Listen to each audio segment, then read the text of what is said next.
Phela ningisize ukuthi ngitholele la khaya. Umnikazi walo bamshisa ngamanzi nangu Paulina. La ngalahlekela ekhaya. Angisakwazi ukungena ngithi hayi ngithola kukhiwa amagate. Ngiyakhiyelwa. Uke wazama ukuyongena laphana waxoshwa ore. Ngiyengazama ukuthi maybe wena ungaxoshwa ngaya khona.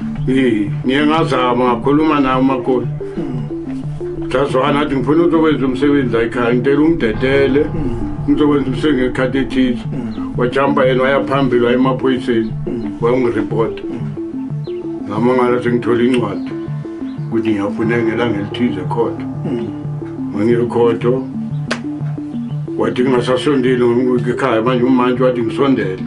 Angivulele igate ngenza umsebenzi loyo ngokusekhaya kithi lapho. Angikwazi ukungena ekhaya. Ekhaya kanangozi. Ngiyocela ukuthi ngitholele la khaya. From 2014 bashele sonke lesikhathi angihlukumeza ukuthi khona something wrong engiyenzile. Angimenzanga next.